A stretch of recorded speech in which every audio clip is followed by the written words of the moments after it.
Badan Narkotika Nasional melantik 4 duta anti narkoba Sumatera Selatan.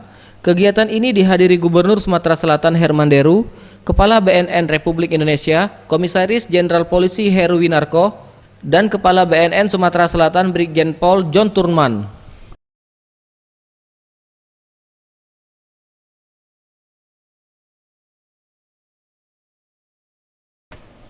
Empat duta anti narkoba kaum milenial yang dilantik yakni Angga Zulika Ramadhani, Doni Patria, Luciana Natasha, serta putri dari Gubernur Sumatera Selatan, Ratu Teni Lerifa Hermanderu.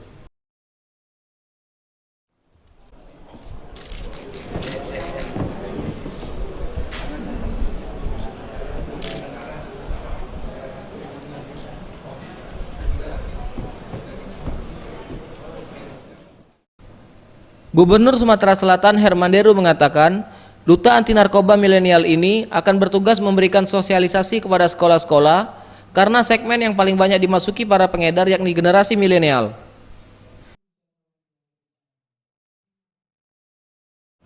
Bikin beberapa kelurahan dan desa yang nanti akan saya berikan reward kepada desa dan kelurahan yang berani untuk mendeklarasikan desanya bebas narkoba. Jadi desa sehat bebas narkoba. Nah, itu. Ini bukannya sudah ada kata? Enggak, ini ada program baru lagi yang akan kita buat yang kerjasama dengan PKK karena ibu-ibu ini punya peran yang sangat penting. Senada dengan hal itu, Komjen Pol Heru Winarko, Kepala BNN RI mengatakan, pihaknya terus melakukan sosialisasi tentang bahaya narkoba kepada generasi muda. Ia pun prihatin karena meningkatnya pengguna narkoba terutama kaum milenial.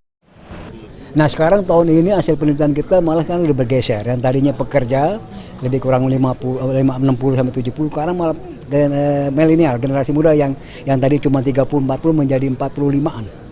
Ini yang prihatin sekali, ya, sehingga kita masuk ke sana milenial. Jadi bukan hanya secara fisik, tapi juga kita melalui media sosial, kita juga intervensi ke media sosial. Itu yang kita lakukan. Pastinya kita akan bikin banyak program, terutama kayak penyuluhan di sekolah-sekolah ataupun di masyarakat umum. Yang pasti target utama kita juga kaum milenial. Tim Liputan, Sriwijaya TV.